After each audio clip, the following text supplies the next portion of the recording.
but he's sitting on the Capitol here in the States, being obviously a citizen of Canada, testifying about the potential ills of government collusion with businesses and banks, and even getting into things like facial recognition technology. And so let's play the clip and just chew on what he has to say for us.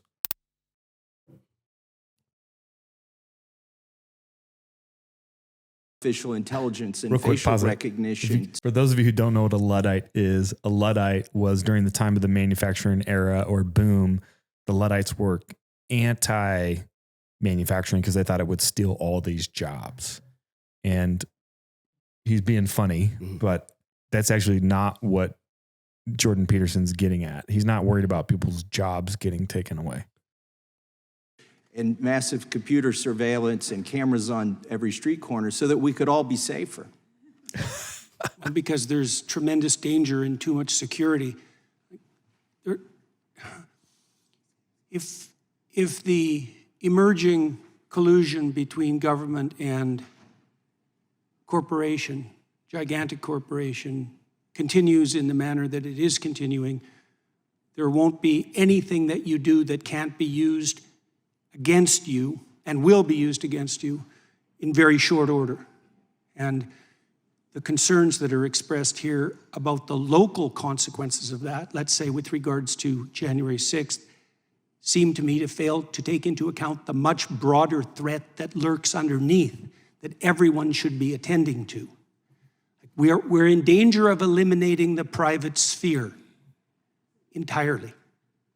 That's already happening in places around the world, particularly in China, which is why I made reference to that. That technology is at hand. And it appears as though both giant governments and giant corporations are utilizing it in every way that they can manage. And it's often motivated by the claim that that's forestalling an immediate proximal threat, right?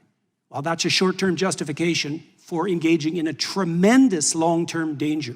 And it should be perceived as dangerous to those on the left who are politically committed, because it will be the politically committed who are first identified by such systems. Is it true that you have a PhD? Pause it there, brother. Yes.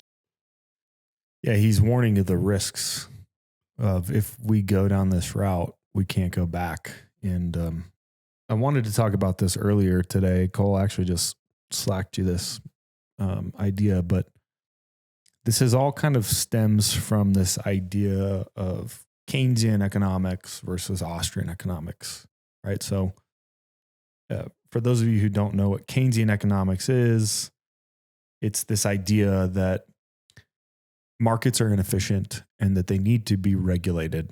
And if you print money and you throw money at the top, it trickles down and helps regulate the inefficiency.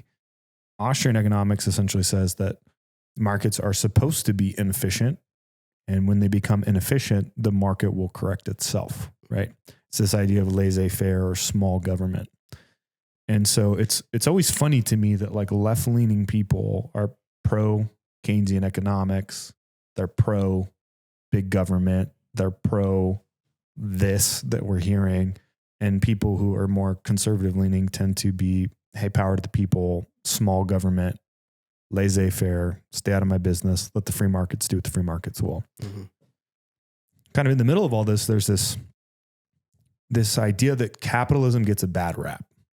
And it does, because what we're currently operating in, or at least what you hear about, is we're operating in crony capitalism, which is the big companies, the elitists, the ones that have the most control and power are the ones that generally benefit the most, right? And have the most influence over political parties.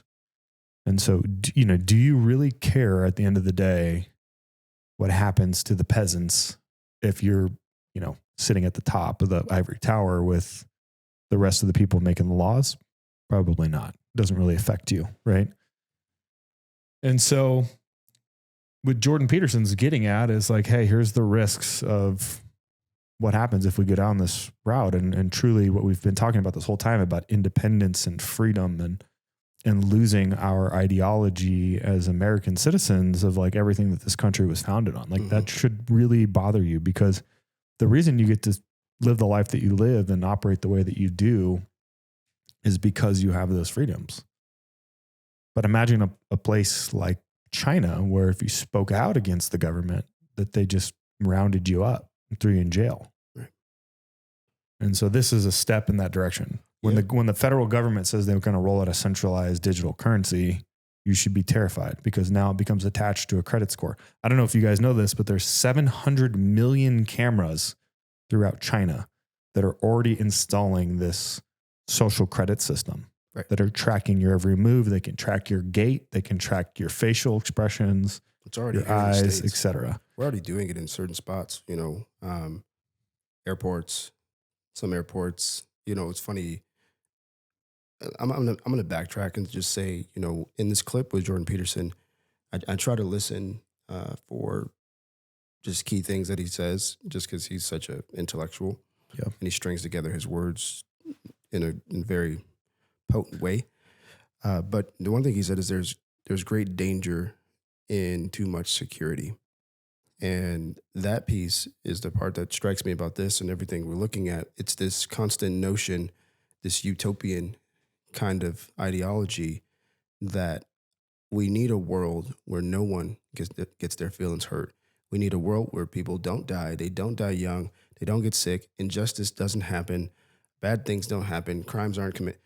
And when that's the ideal, that's really what is playing out in a lot of these measures. We want a world where everyone is under the thumb, but that gives us the chance to make sure that nothing bad ever happens. Right. Well, that's the exact environment where something bad always will happen, because the limits that you'll go to obtain that, when that becomes the vision, just look at China, look at Mao, look at Stalin, look at Hitler. Like there's so many examples throughout history of when perfection, when there's only one perfect one, becomes the goal, what we will do. Yeah, any defectors be removed. 100%. And so just the notion of the great danger in too much security. Risk Security- and mistakes. Yeah, too much security means no freedom. And risk and mistakes, the potential for bad things happening, all of these things are what make, they are part of what makes being made in God's image such a beautiful thing, and being on this planet. It's part of actually what makes this country so beautiful. Beauty is beauty. I guess the way I was going back to the economic piece about supply and demand, right? Yeah. Like you will only fully know and appreciate beauty, the good, the true, when you see the result of ugly, of wickedness, of evil, of lies. And so you can't even really appreciate it if you don't understand the potential of the reality of the opposite of that. And so it's a futile pursuit, and And the bad people are always going to operate outside that system. Even in one of the most secure environments possible, a prison, where everything's on lockdown, everything's under quote unquote control. Right. There's still defectors who don't operate in that system, right? Making shanks, killing people, doing bad stuff. And on the opposite, there's still code within the prison. Sure. What happens to the person who's a child molester when they get to prison? Yeah. Right? Doesn't end it's well just for them. Yeah. And so you have to have both. And so this world where we're going to have all of this this was a note that I made as we close on this, which is in the last 20 some odd years, I'm just going to say the last 20 some odd years, because that's when I've been living in this world and as an adult functioning in society. The consumer doesn't have to think. It's this constant pursuit of don't think about it. Don't think. Get your click now. Do this. Get it fast. Get it here. Comfort. Bring the game to your forefront. You don't ever have to click a button to turn it on. Like it's just this constant thing of you don't have to think about being a consumer. Just enjoy the comfort.